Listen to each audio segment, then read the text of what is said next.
Vous recherchez une école de référence pour une double formation universitaire et professionnelle de qualité? Voici l'opportunité à ne pas rater. L'École supérieure d'administration, d'économie, de journalisme et des métiers de l'audiovisuel ESAE vous offre des programmes d'enseignement en licence et en master orientés vers l'emploi qui font d'elle une référence à travers les filières de l'administration générale et territoriale, l'administration du travail et de la sécurité sociale, droit, diplomatie et relations internationales, administration hospitalière, universitaire et intendance, journalisme et métiers de l'audiovisuel et toutes les filières des sciences de gestion. Une seule adresse, www.esae.bj. Rendez-vous dès maintenant sur nos campus ESAE Bedromende au numéro 90 93 65 21 ou au numéro 98 98 14 00. Paracourt sur le numéro 52 46 12 12.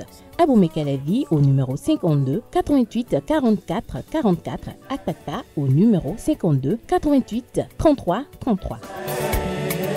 ESAE, l'excellence à un nom.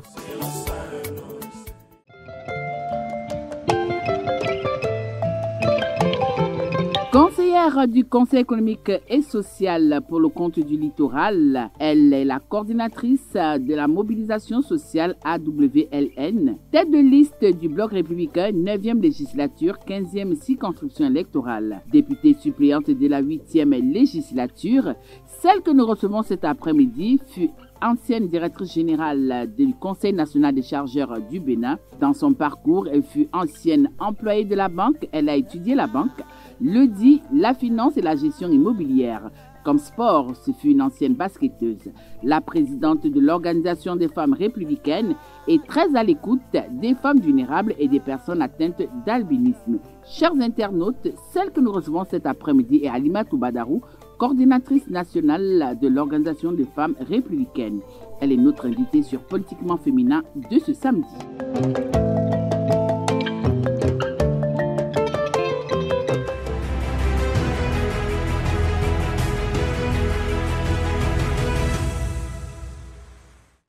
Mesdames et messieurs, bon après-midi. Nous sommes le samedi et c'est votre émission Politiquement Féminin. Elles sont des chevilles ouvrières et de soutien indéfectible du président Patrice Talon. Elles sont les militants de première heure. Elles soutiennent les actions du gouvernement, vaille que vaille, quel que soit ce que l'on dit. Elles sont convaincues des activités et surtout du programme d'action du gouvernement.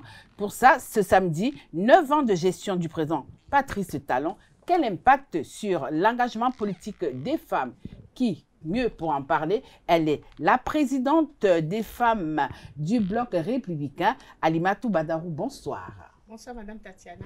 Comment vous allez? Je vais bien, merci. Et vous? Oui, ça va, je suis là et vous êtes là également avec moi. Nous allons parler des 9 ans de gestion du président Patrice Talon ce samedi. Alors, mais actualité obligeant, la journée internationale de la femme, c'était le 8 mars 2025 et comme à votre habitude, les femmes du Bloc républicain l'ont célébré bien après la journée et bien après toutes les autres dames. Vous avez dit que c'est comme à notre habitude. Oui. C'est vrai, c'est pas interdit de célébrer la GIF en différé. Et vous savez, il n'y a pas que le 8 mars pour célébrer les femmes. C'est pour ça que nous n'avons pas eu peur d'être en différé pour célébrer la femme béninoise et particulièrement la femme républicaine. Évidemment, quand c'est le 8 mars, tout le monde est à l'action. Tout le monde est à l'action. On voit beaucoup, que ce soit de la société civile, les sociétés privées, l'État, tout le monde s'y met la main à la pâte. Mais dans ces mouvements, on pourrait ne pas nous remarquer. C'est pour ça que nous avons estimé qu'il faut qu'il y ait plus de mots, que les mouvements se terminent et qu'après nous, on monte sur la scène pour dire aussi notre amour à nos femmes.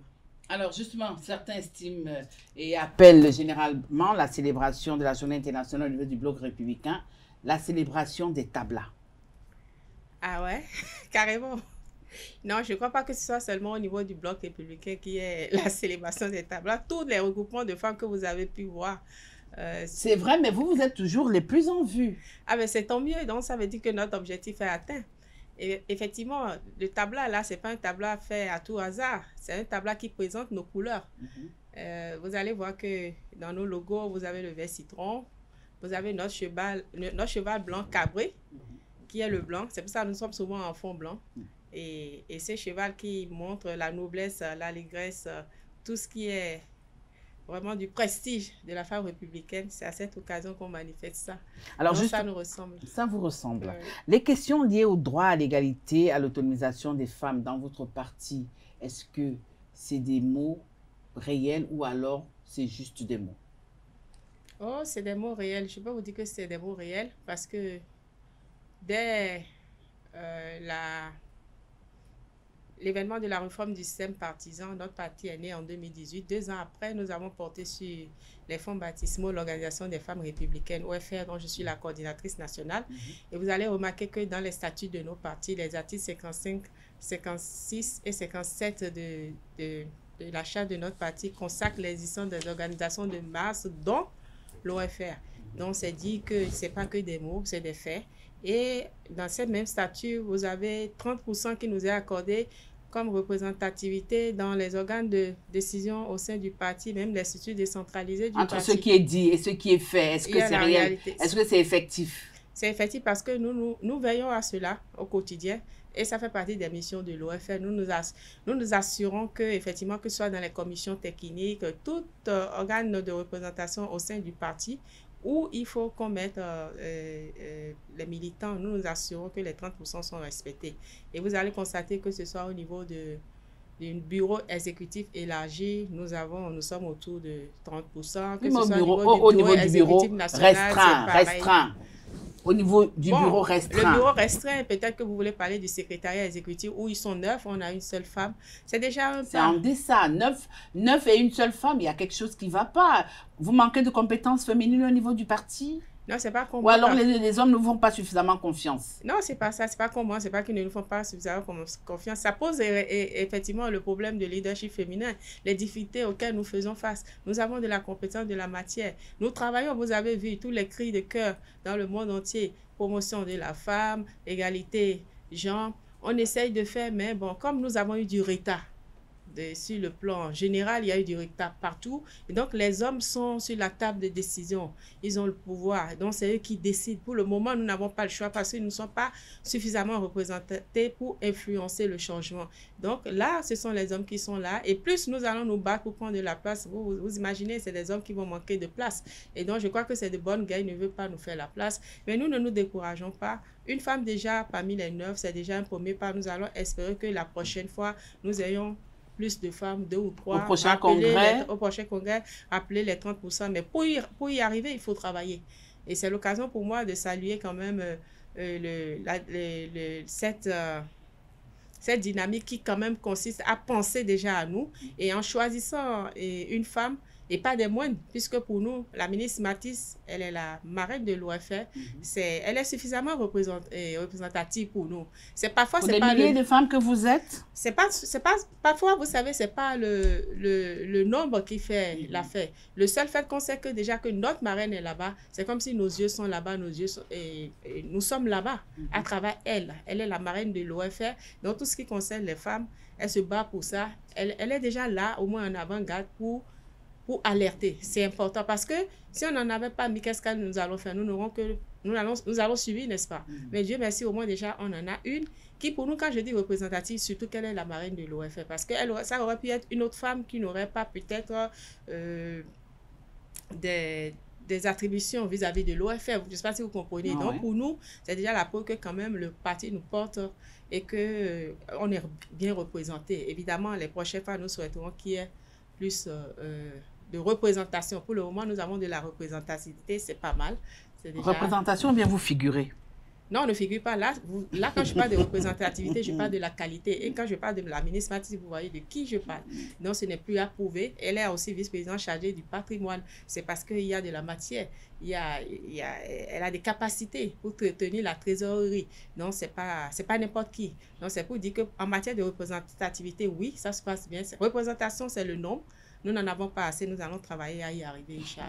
Alors, vous êtes Halimatou Badaro, vous êtes la coordinatrice des femmes du bloc républicain. Quel est le regard que vous avez de vos ambassadrices qui sont du côté du Parlement? Parce qu'on ne les sent pas, les femmes du Parti républicain qui sont à l'Assemblée. Est-ce que c'est seulement les femmes du parti républicain? Non, je veux qu'on parle des femmes de votre parti, là, parce que non, c'est bon, vous qui êtes avant là. que j'en arrive, c'est vrai que on a remarqué tout ce que, pour une première fois, le Bénin a atteint ce niveau de représentation de femmes au niveau de l'Assemblée nationale. Nous en avons 29. Il y a une augmentation de 18%.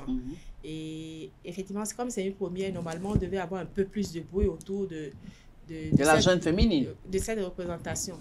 Quand je parle du bruit, c'est-à-dire que c'est une belle opportunité pour nous. Nous avons la chance d'avoir le champion de la masculinité positive, son Excellence le président Patrice Talon, qui est là, qui nous crée un climat favorable pour ça. On devait saisir vraiment cette occasion pour sortir tout dossier qui dorment, qui sont des choses qu'il faut mettre sur la table en faveur des femmes. Ça ne bouge pas. Ça, c'est vrai, il faut le constater. Mais cela ne veut pas dire qu'elles ne font rien. On peut dire que toutes les lois, tout ce qui se fait, elles participent. Le truc, c'est que ça va être une première fois qu'on atteint ce niveau. Les hommes aussi, à l'intérieur, ne se laissent pas faire.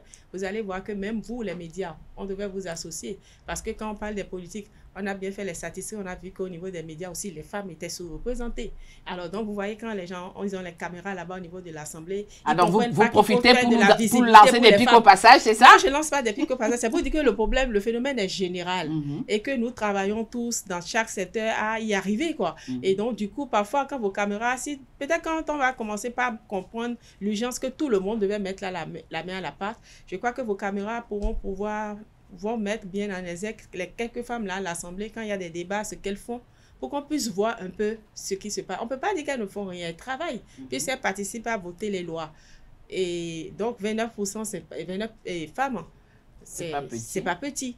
Et donc, c'est une première. Et donc, c'est vrai qu'on souhaiterait qu'elles fassent plus de bruit. Et je crois que les prochaines fois, ça va être le cas. Elles sont en train de comprendre, puisque c'est vrai que quand on a l'occasion, on les chatouille un peu. Et le chef de l'État aussi leur a dit qu'il ne les entend pas. Vous voyez, effectivement, ailleurs, les femmes sont obligées de faire suffisamment de bruit, qu'elles soient nombreuses ou petites. Elles font suffisamment de bruit sur les questions de sorte qu'à la fin, comme les hommes, quand les hommes veulent entendre pour avoir la paix, ils se disent, bon, donnons-leur ce qu'elles veulent pour qu'on ait la paix. Et c'est ça qui a manqué. Alors que nous, on aurait souhaité, par exemple, que le caucus des femmes parlementaires sorte et que nous tirent, parce qu'il y a les associations de la société civile, les femmes politiques que nous sommes. Ensemble, on aurait pu faire beaucoup de choses, pas pour créer des problèmes aux hommes, mais ce qui est essentiel, qui n'est pas encore fait, qu'on saisisse l'occasion pour le faire. Donc voilà, c'est ce que je peux dire sur la question. Alors, vous avez parlé de femmes politiques et vous l'êtes. Oui. Apparemment, selon les investigations, vous êtes très intrépide, vous ne vous laissez pas marcher sur les pattes. Alors, je vous pose la question de savoir, Alimatou Badarou, en tant que femme politique, est-elle vulnérable? Ah bon, écoutez, les moments de vulnérabilité ne manquent pas. Je ne me sens pas vulnérable d'un point de vue moral ou physique, mais d'un point de vue technique, et quand je vois ce qui se passe, et puisque je n'ai pas la main, je ne peux pas moi-même décider de me mettre sur la liste sur certaines choses par rapport à certaines opportunités, et seul, si on n'est pas beaucoup, qu'il n'y a pas beaucoup de mouvement, on peut se dire oui, on est vulnérable. Et surtout quand on reçoit des coups. Quand on reçoit des coups, c'est qu'on est vulnérable. J'en ai reçu par le passé, vous le savez. Et donc, ça veut dire, cette vulnérabilité, c'est pour dire que il faut qu'on nous renforce, qu'on nous donne les moyens de tenir face à de l'adversité. Parce que quand il y a beaucoup d'adversité et que vous n'avez pas la décision et que vous n'êtes pas nombreux, c'est que vous êtes vulnérable. Je vois ça dans ce sens. Mais sur le plan mental, je vous assure, je ne me sens pas vulnérable, je ne suis pas fatiguée. J'ai le mental haut. Et je me dis que je continuerai de faire le combat tant que Dieu me donne le souffle de vie. Oui, mais il paraît que lorsqu'on est femme, surtout femme politique, il n'est pas bon d'être vulnérable. Est-ce que c'est la raison pour laquelle vous êtes toujours en mode guerrière? Non, est-ce qu'on est toujours en mode guerrière? Bon, c'est vrai que cet environnement a été un peu malmené, l'environnement politique, les femmes au sein de l'environnement politique, où tout porte à croire que, bon, il faut être parrainé, il faut être dans les grâces d'un certain parrain avant de pouvoir y arriver. Donc, même les femmes aussi, parfois, elles ne sont plus très motivées parce que c'est du genre, oh, puisque je n'ai pas un parrain, ça sert à quoi de faire des efforts? Moi, je ne suis pas dans cette logique et c'est ça que je dis aux femmes qu'il faut travailler. La preuve, vous avez vu son Excellence, le président Patrice Talon a dit qu'il faut que les capacités se manifestent. Et moi, c'est même l'appel que moi j'ai entendu quand j'ai tout abandonné en France pour venir au Bénin pour reprendre mes activités et sociales et politiques.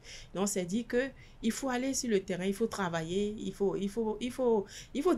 avoir un plan de développement personnel, dérouler son leadership et qu'on constate que vous avez de la capacité, vous savez faire quelque chose. Là, en ce moment, quand il y aura des occasions de décision, même si les gens tendent à vous cacher, je crois que quelqu'un au moins dans la foule va dire « Mais la dame là, on la voit, sur le terrain, elle est assez active. » Il s'agit de ça. C'est ce que nous allons apprendre. En tout cas, c'est ce que moi, j'essaye de faire et c'est ce que je veux demander. Je veux donner le courage. J'essaie de donner le courage et de coacher nos femmes pour leur dire « Ne vous découragez pas, ne regardez pas. » Parce qu'il n'est pas rare que du jour au lendemain, on soit là, on se connaît, on est très actifs sur le terrain. Et du jour au lendemain, parce qu'il y a l'occasion de désigner une femme, on vient voir des dames qu'on n'a pas vues avant et on dit... Ça frustre ça? Ça frustre, ça c'est vrai, ça frustre. Mais moi, je ne me décourage pas parce que je me dis, bon, peut-être qu'on ne connaît pas l'histoire et le passé de la personne. Parfois, c'est des profils qui sont intéressants, mais c'est juste que parfois, sur le plan de militantisme, j'ai déjà vu des femmes très découragées parce que dans leur commune, elles sont très actives et du jour au lendemain, on propulse des dames qu'elles ne connaissaient pas. Et elles se sont senties frustrées. Je leur dis non, il faut avoir du courage, il faut continuer de se battre, de travailler. Parce que si on abandonne, ça veut dire que tous les efforts que nous avons faits en amont, nous avons fait ça pour rien. Et donc, il faut capitaliser les acquis, continuer de travailler pour dire que nous devons montrer notre résilience. Alors, et c'est ça qui nous forme. Alors, lorsqu'on regarde un peu le découpage électoral dans notre pays, on sait que la 15e circonscription électorale, ce ne sont pas des enfants de cœur qui sont de ce côté-là. Alors, voir Alimatou Badarou sortir, réussir à s'imposer, c'était quoi votre ingrédient magique? Oh, est-ce que c'est un ingrédient magique? Déjà, je ne me sens pas étrangère de la 15e circonscription électorale parce que j'estime, je suis née dans la 15e circonscription électorale. Je suis née à Zongo dans le 5e arrondissement. Mes parents sont à Kwakpa. J'ai de la famille, que ce soit de côté de maman ou de papa. Donc, il n'y a pas cet arrondissement de Cotonou, surtout la 15e particulièrement, nous n'avons pas de maison.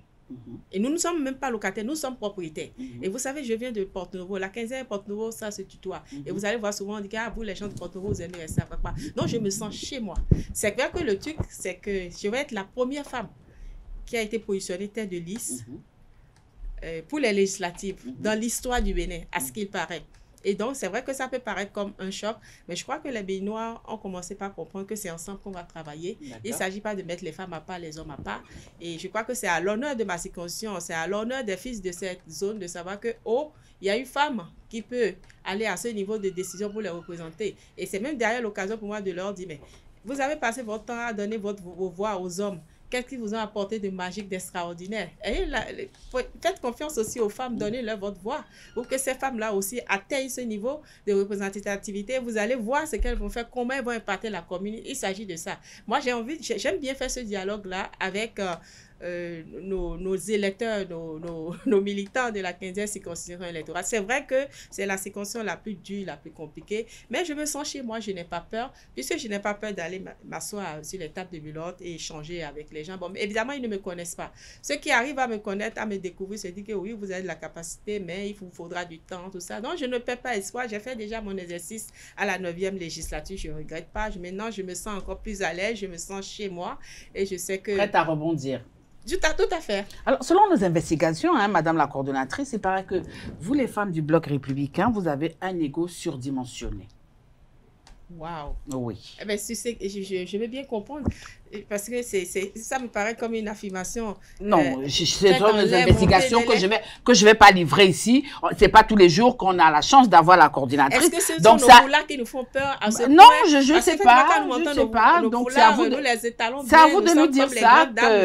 Oh, l'ego des femmes du Bloc républicain, il n'y a pas l'heure d'eux. Donc, dites-nous un peu. Est-ce que on veut comprendre?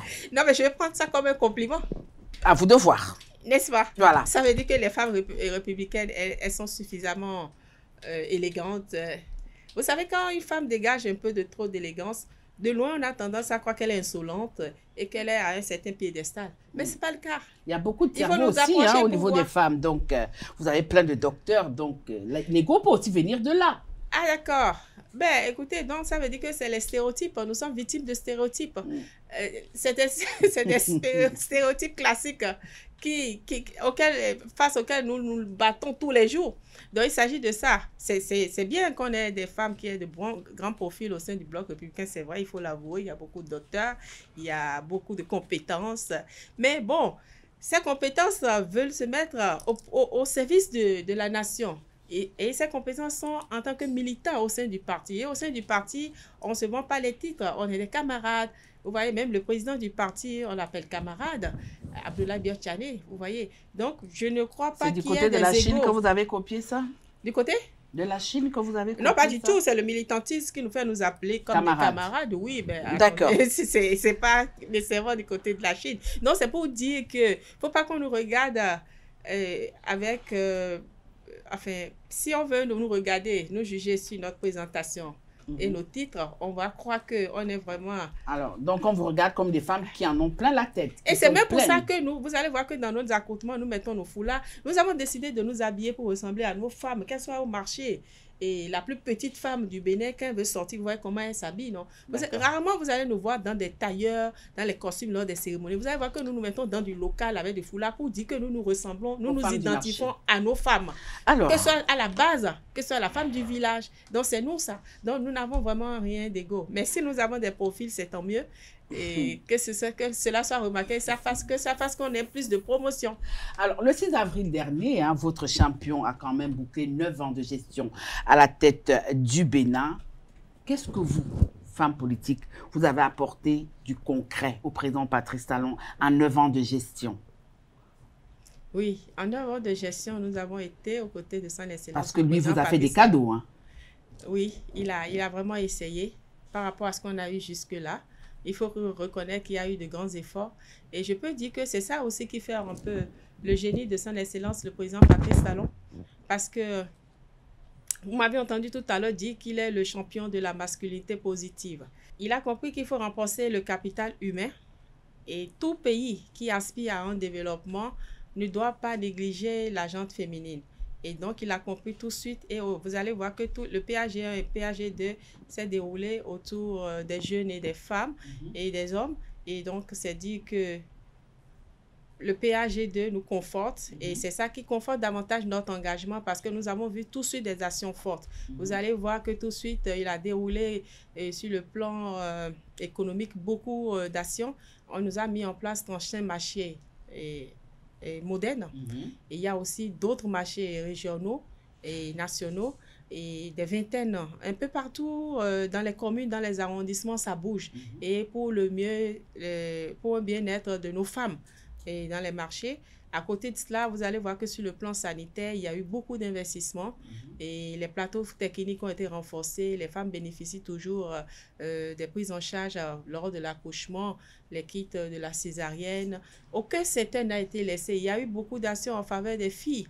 Vous allez voir au niveau des centres de promotion sociale qui sont aujourd'hui devenus des GUPS, guichets uniques de protection sociale. Vous avez le projet Bressoké où on a mis des milliards, environ 88 milliards à la disposition des femmes sur 4 ans où des femmes vulnérables vont profiter des transferts monétaires pour changer leur quotidien avec un forfait de 100 000 francs CFA pour les activités génératrices de revenus. À côté de cela, vous avez vu le microcrédit à l'AFIA, nouvelle formule, qui a été améliorée, le taux amélioré et on permet aux femmes juste qui ont déjà des activités de se mettre ensemble ou celles qui veulent exercer des activités de pouvoir se financer de 30 000 jusqu'à 100 000.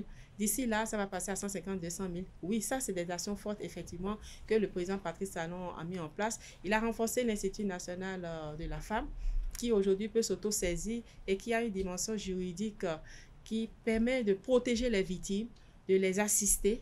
Et des centres, il y a une certaine synergie entre l'INF et les affaires sociales où nous avons vu des communes où on a mis des centres de prise en charge ou de transfert pour permettre aux victimes d'être prises en charge et de rester le temps de les réintégrer dans le tissu social.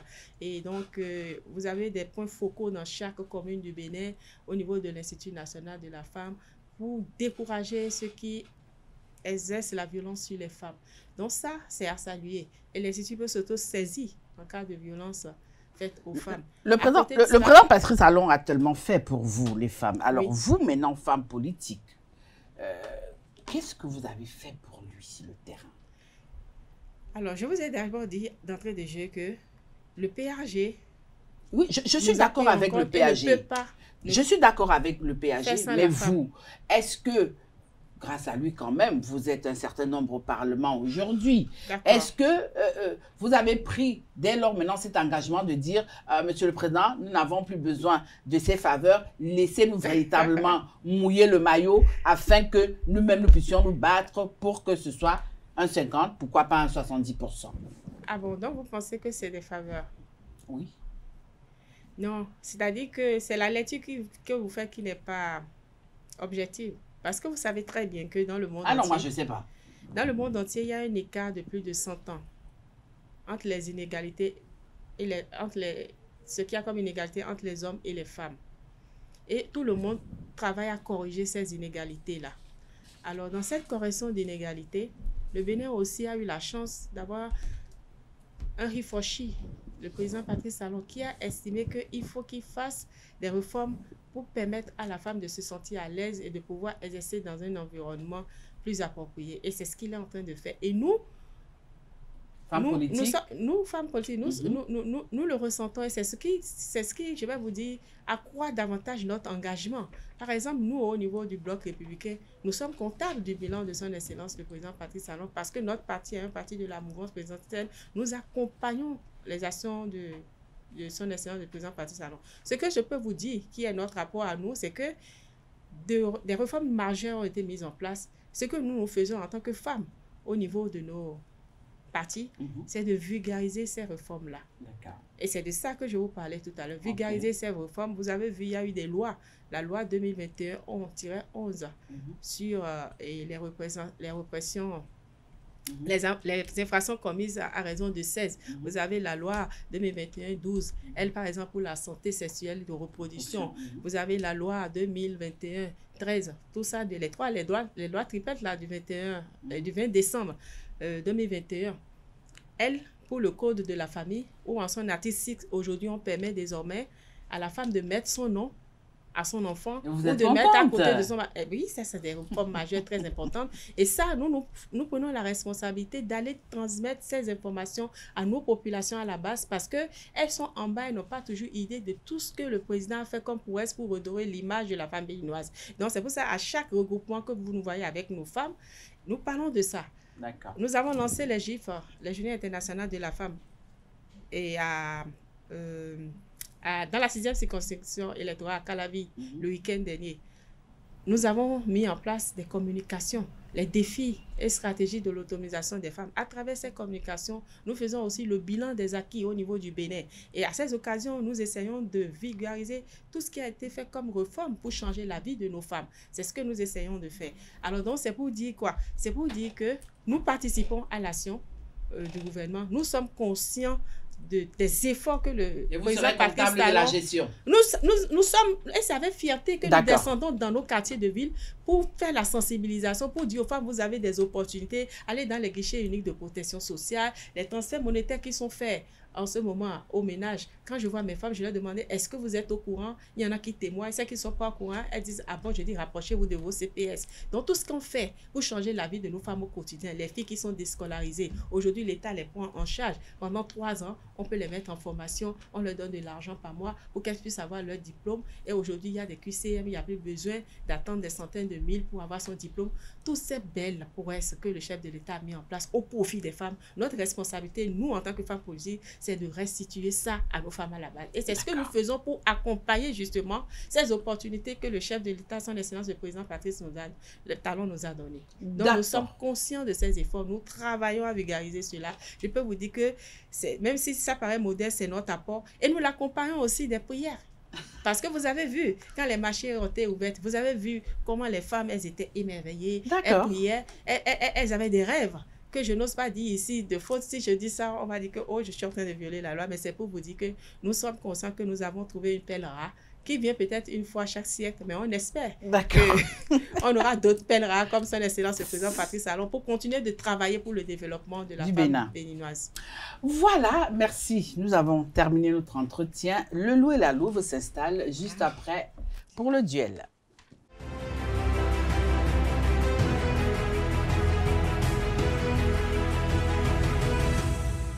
Ils sont déjà confortablement installés ce samedi. Billy, bonsoir. Bonsoir, Tatiana. Bonsoir, Carles. Bonsoir, Tati. Alors, notre hôte de marque, Et là, allez-y. Madame Badarou, bienvenue. Merci. Bienvenue, vous nous avez manqué. En tout cas, c'est un plaisir de vous retrouver aujourd'hui. C'est un plaisir partagé. Je vais commencer par une simple question. Comment reconnaître une femme engagée? C'est quoi une femme engagée? Une femme engagée, c'est cette femme-là qui, de façon unilatérale, a choisi, par exemple, de faire du militantisme.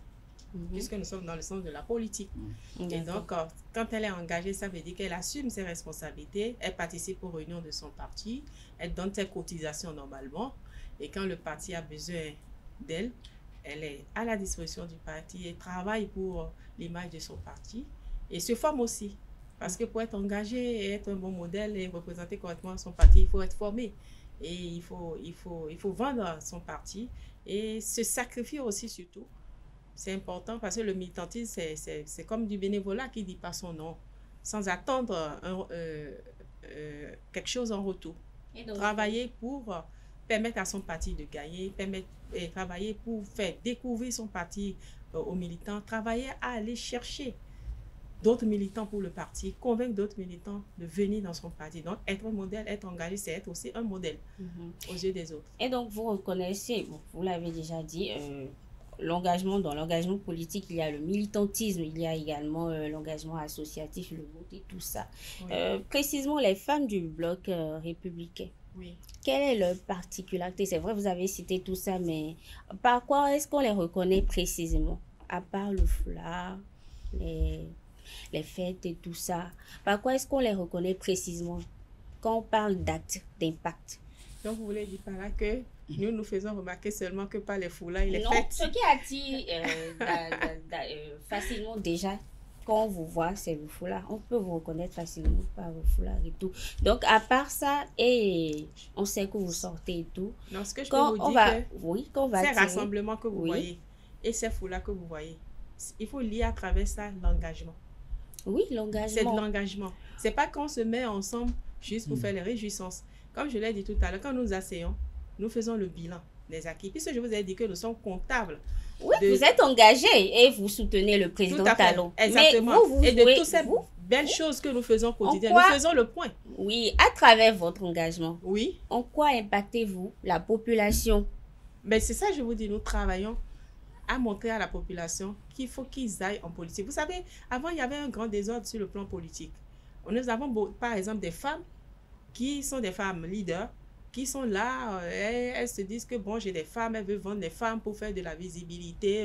Quand il y a vous avez besoin de femmes, elles te disent oui, je peux te sortir 1000 femmes, 2000 femmes. Aujourd'hui, nous travaillons à convaincre ces femmes-là à rentrer dans les rangs, à venir chez nous. Et c'est pour ça que nous leur disons que si elles se disent ah non, les politiciens, ils ne font pas des choses bien. Je dis non, regardez par exemple notre parti de Bloc Républicain, nous avons une organisation de femmes. Vous vous sentirez à l'aise comme vous étiez dans vos groupes avec les femmes. Vous travaillez à les avoir de votre côté. Bien sûr pour le parti, pour les intérêts du parti, parce que nous sommes dans le cœur du parti. Parce que ces femmes-là, elles ne comprennent pas encore correctement la réforme du système partisan. Elles sont toujours là, ce genre, si par exemple les républicains les appellent aujourd'hui, elles sont là. Demain, si les démocrates les appellent, elles sont là-bas. Les progressistes les appellent, elles sont là-bas. Pour montrer que, bon, il y en a qui, en fait, font de ce genre de militantisme comme des activités commerciales. Donc, ces femmes-là, on travaille à les ramener au sein de nos partis. Et c'est pour ça que notre organisation de masse est venue à point nommé. Parce que nous leur disons que c'est ce creuset qui vous reçoit. Tous les regroupements, ce que vous avez comme activité, que vous avez l'habitude de faire, nous allons continuer de faire ça au sein de cette organisation. Donc, c'est pour vous dire que nous ne nous rassemblons pas pour le foulard, que pour faire les fêtes. Nous faisons ces rassemblements pour nous identifier par rapport à d'autres, qu'il n'y ait pas de confusion. Parce que c'est heureux, parce qu'au moins aujourd'hui, quand vous sortez, vous dites que vous pouvez reconnaître la femme républicaine, ça veut dire que nos objectifs sont éteints, parce que l'objectif pour nous, c'était ça.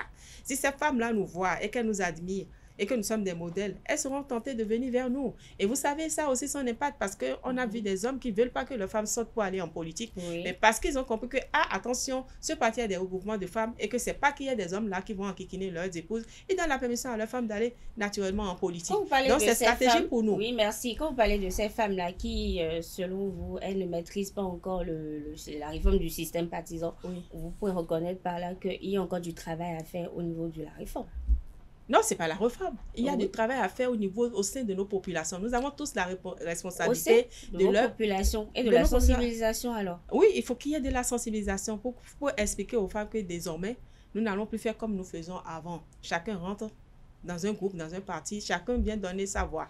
Et surtout, ce n'est même pas que les femmes, même les jeunes. Parce que si vous regardez aujourd'hui nos listes, il y a beaucoup de jeunes qui sont inscrits mais qui ne vont pas voter, qui ne comprennent pas que ce qu'on fait, c'est pour leur intérêt. Et donc, ces organisations de masse sont là pour permettre aux femmes de venir entendre ce qui est fait en leur faveur. Nous les retournons, nous les recoupons autour de leurs intérêts, autour de ce qui les concerne, ce qu'elles veulent faire au quotidien. Parce qu'à travers ces regroupements que vous voyez de foulards et de foulards verts et de blancs blancs, oui, vous me faites de la publicité, c'est tant mieux. Il faut que je vous explique que ce n'est pas que du foulard vert et du blanc, parce que nous faisons des renforcements de capacité. Nous formons ces femmes-là sur les activités génératives de revenus. Il nous arrive, vous allez voir dans nos départements, on a formé des femmes sur le beurre de karité. Il y a par exemple des concours de cuisine. On a amené des femmes à leur apprendre d'autres façons de faire cuire les mets de chez eux, des façons modernes. Et quand par exemple, il y a même des opportunités pour les foyers, les cuisines, les trucs modernes, nous associons les femmes, nous leur disons, voilà, vous étiez au charbon,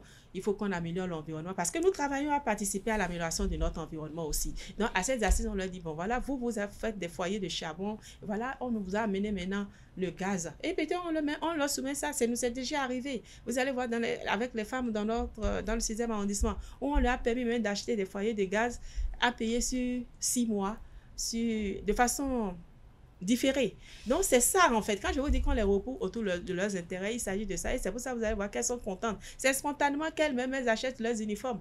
Ce n'est pas nous qui leur donnons l'argent pour aller acheter du blanc et le foulard. C'est elles-mêmes qui le font spontanément parce qu'elles savent qu'elles ont un intérêt à aller dans ce groupe-là. Et donc, quand elles viennent, elles savent que ce n'est pas par hasard. Elles ont de la formation. Pour celles qui veulent aller sur les listes, on les forme, on fait du coaching, du mentorat pour leur permettre de prendre la parole en public, et avec du média training. Donc, c'est pour vous dire que ce n'est pas que le blanc et le foulard vert. Derrière ça, il y a de la matière, il y a de la formation, il y a de l'autonomisation des femmes. Madame Badaro, je suis séduit. Hein. J'ai même eu du mal à vous arrêter. vous avez failli faire de moi. On a dit quand on dit quelque chose de vrai, ça s'écoule aisément. N'est-ce pas? Oui, puisque ce n'est pas inventé, c'est la réalité. Ok, vous avez dit beaucoup de bonnes choses cet après-midi et vous avez cité le président Talon comme le champion de la discrimination positive. De la masculinité positive. De la masculinité positive. Oui. Et quand nous parlons de masculinité positive, est-ce que ce n'est pas du leurre? Est-ce que ce n'est pas du leurre? Parce qu'on a permis à beaucoup de femmes de se retrouver à l'Assemblée nationale, même sans mouiller vraiment le maillot. Et ce qu'on peut remarquer, c'est que la plupart des femmes valeureuses ont eu leur place. Mais vous l'avez dit tout à l'heure, qu'il y a des femmes qu'on ne connaissait pas de nulle part et qui sont positionnées rapidement. C'est cette disposition qui a permis de placer des femmes peut-être qui ne méritent pas d'être là à côté des autres. Est-ce que si on fait cette analyse, est-ce que ce n'est pas du leurre? Alors, donc je répète, son Excellence le président Patrice Talon, oui. C'est nous les femmes du Bénin, avec les associations de la société civile, et je vais parler précisément même de Aouline, qui avons décidé et nous avons même offert un cadeau à cette occasion, un tableau à son Excellence le président Patrice Talon, pour dire qu'il est le champion de la masculinité positive parce qu'il a posé des actes concrets. Il a redoré l'image de la femme béninoise. Il est même allé jusque dans l'histoire en mettant la statue de l'Amazone pour rappeler que nous sommes vraiment des Agodjés parce que nous participons vraiment à tout ce à l'intérêt de notre pays. Nous avons travaillé. Les femmes Agodjés, vous connaissez leur histoire, ce n'est pas ici que je vais l'étaler. Donc, il a manifesté ça et vous allez voir cette Amazone qui regarde la présidence de la République. Et il va faire le choix d'une femme comme colistière. C'est la première fois au Bénin. Donc, il a posé des actes concrets. Oui, mais avant, on n'avait pas eu de Dieu présidentiel. Comment? Avant, on n'avait pas eu de Dieu présidentiel. C'était nouveau en 2021 d'avoir un duo présidentiel. Oui, mais il n'était pas obligé de prendre une femme.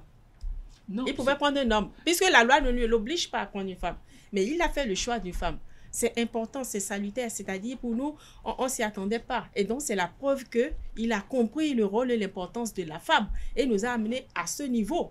Et le Bénin, aujourd'hui, a une référence dans la sous-région. Quand les gens veulent désigner, vous savez, en Afrique, on a à peine 6 pays où les femmes sont au siège suprême. Et maintenant, même si on dit les 6 pays qu'on veut descendre là, on va citer au moins le Bénin, qui n'est pas loin. Vous voyez un peu. Donc ça, c'est à saluer. Donc c'est pour ça que nous avons dit qu'il est le champion de la masculinité positive, parce qu'il a posé des actes qui montrent La masculinité positive dont nous parlons, c'est ces grands hommes. Parce que pour moi, quand je parle de masculinité positive, tous ceux qui exercent de la masculinité positive, pour moi, sont des grands hommes. Vous savez, les grands hommes sont ceux-là qui savent céder à la femme ce qu'elle mérite. Ce n'est pas ceux-là qui discutent les postes avec les femmes. Parce qu'un homme doit prendre de la hauteur et de la grandeur. Et donc, c'est à saluer. Ça veut dire que... des femmes, vous disputez derrière les postes parce qu'il y a les femmes qu'on connaît qui sont valeureuses et après, elles sont frustrées parce que c'est des femmes qu'on n'a jamais vues nulle part qui sont positionnées au nom de cette possibilité. Non, je ne dis pas pour vous accuser, vous les femmes. Comme vous avez dit, c'est du leurre, je voulais remettre les choses à leur place pour expliquer la masculinité positive. Oui. Et cette masculinité positive, c'est cet accompagnement que nous recherchons chez les hommes. Parce qu'aujourd'hui, les hommes sont à la table de décision. C'est eux qui décident pour nous. Et les femmes sont où? Bon, on essaye de se freiner le chemin. Nous sommes en politique, tout le monde se bat pour être positionné pour faire le travail. Le cas est clair, c'est plus de siècles d'écart. C'est pas seulement au Bénin, c'est dans le monde entier. Tout le monde travaille à cela. Peut-être à des niveaux donnés, chaque pays, chacun essaye d'avoir quelque chose. Même les pays où vous avez 50% de femmes à l'Assemblée, qu'est-ce qu'on avait? On a dû mettre de la discrimination positive pour y arriver. On n'a pas le choix puisque le cas est énorme. Et on ne peut pas le rattraper facilement si on ne met pas des discriminations positives. Et ces discriminations positives ne sont pas des faveurs. C'est l'équité. Non, c'est notre droit. C'est-à-dire que, regardez l'article 26 de la Constitution Bénin dit que nous sommes égaux devant la loi. Oui, vous êtes égaux d'aller aux élections et de gagner.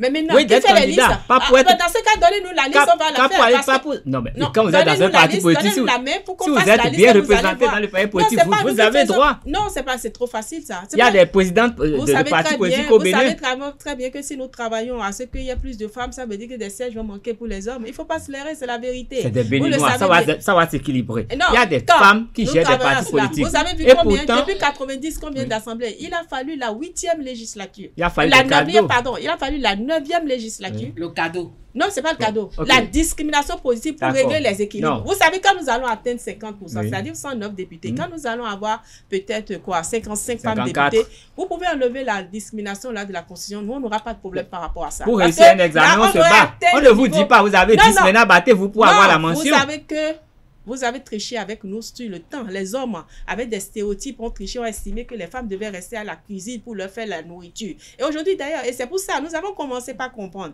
Et nous nous sommes réveillés. Vous savez, c'est la faute... C'est pas votre faute en fait, c'est la faute de toute la société. Parce que pendant longtemps, quand on a des enfants, qu'on doit les éduquer et qu'on laisse le petit garçon aller faire le football et qu'on dit c'est la fille qui doit être à la cuisine avec la maman, c'est ça qui a créé tout ce que vous êtes en train de voir aujourd'hui. Alors que nous sommes des êtres humains, nous sommes égaux devant la loi. Quand nous allons travailler avec cette discrimination positive à régler les inégalités, nous pouvons maintenant enlever cette discrimination positive et dire bon, on y va. C'est pour dire quoi? Ça veut dire si nous avons 5 institutions, nous devons nous assurer que si nous avons 6 institutions, nous devons nous assurer que 3 institutions sont contrôlées par des femmes, 3 sont contrôlées par des hommes. Et c'est même pour ça qu'il faut saluer tous les efforts qui sont faits aujourd'hui. Vous avez vu qu'on a mis des mécanismes dans les ministères avec des points focaux genre. Ce n'est pas que la faveur dont vous parlez là. Ce n'est pas que à ce niveau, ce n'est même pas une faveur. Maintenant, c'est pour dire que le bal est tellement profond que vous allez voir qu'on a mis en place des mécanismes dans les ministères pour permettre de faire les équilibres, travailler à changer les donnes. Vous voyez par exemple au niveau de la fonction publique, environ 12 500 agents en poste. Vous allez voir qu'à peine 2 500 que les femmes ont eu. Et bien là encore, c'est récemment, en 2023. Sinon, en 2021, on était à 9%. Là, on va passer à 20%. Vous allez dans les ministères sectoriels. Aujourd'hui, il y a des points focaux, genre. On travaille, et j'ai même parlé de chez vous aussi, les médias. C'est un problème. C'est un problème. Non, c'est pour dire que ne vous focalisez pas seulement sur la discrimination politique. À penser qu'on nous fait de la faveur. Ce n'est pas une faveur. Et vous savez, d'ailleurs, les sièges qui sont réservés là, il faut que les femmes travaillent davantage à faire gagner leur parti pour lever ces sièges-là. Parce que c'est le parti qui gagne dans la circonscription qui lève le siège de la femme. Donc, vous voyez que ce n'est pas du cadeau. Parce que c'est un parti qui n'a pas... Et les femmes ont compris ça. Et désormais, on dit, mouillez davantage le maillot. Faites gagner votre parti dans la circonscription électorale pour pouvoir lever le siège de la femme. Donc, c'est pour dire que ce n'est pas du cadeau. Et vous allez voir qu'est-ce qui s'est passé. Regardez bien. Tous les partis non plus, pour la plupart des partis, il n'y a pas mon parti, le Bloc républicain, qui nous aurait positionné, nous autres femmes, en position éligible. Moi, j'étais tête de liste dans la 15e. Dans la 16e, c'était une femme du Bloc républicain. Dans la 19e, c'était une femme du Bloc républicain. Dans la 18e aussi, c'est pareil. Donc, si vous regardez, par exemple, dans les 29 députés à l'Assemblée, vous allez voir que celles qui étaient en position éligible, élues, ce n'est que les femmes du Bloc républicain. Les autres, on leur a mis le siège réservé à la femme. Vous allez voir que c'est déjà au moins du 24, vous comprenez un peu. Et c'est ça le réel problème. Vous voyez un peu ce qui se passe. Donc, c'est pour dire que le problème est très profond. Cette discrimination, c'est pour régler les problèmes d'inégalité. Donc, c'est un devoir d'équité qui amène les autorités à mettre en place les discriminations positives. Ce n'est pas une faveur, c'est un droit. Bon, la discrimination positive, elle est bien effective. Oui. Mais qu'est-ce qui a changé? Nous avons eu ce qui a changé, c'est 18% de représentativité de femmes à l'Assemblée nationale. C'est 18%, mais qu'est-ce qui a changé? C'est de 22% des femmes qui sont là pour regarder. C'est 37% au niveau des grandes institutions de la République. Ce qui a changé, de façon concrète, qu'est-ce qui a changé? Qu'est-ce que ça a apporté au Bénin? Ça nous a apporté quoi de positif? Au Bénin? Oui. Oh, ça veut dire que le Bénin est en train de s'inscrire sur la liste des grandes nations. Non, inscription, non, c'est rien du tout. Mais bien sûr. Inscription, non. Nous voulons du concret. Vous savez ce qui se passe aujourd'hui? Oui.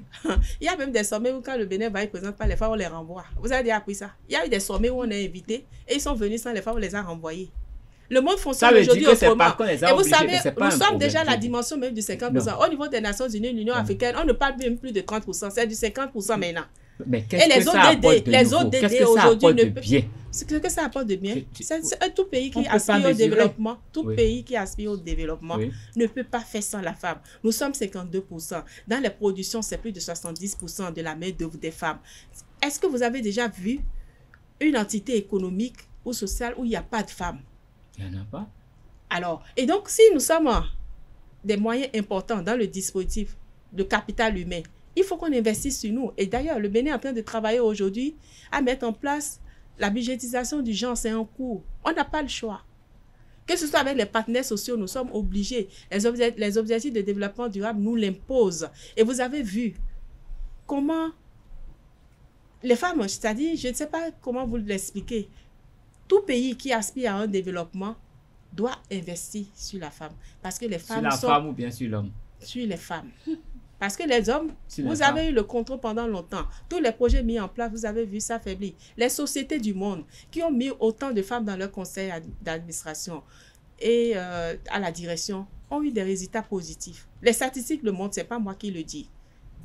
Les structures où on a travaillé à faire régner l'équité genre, en mettant 50% de femmes, autant de femmes, minimum, vous avez vu que les résultats étaient bons. Les femmes bien formées, les femmes engagées. Ah, bien formées ou pas engagées, vous avez vu. Même au niveau de votre parti politique. Non, ce n'est pas que ça.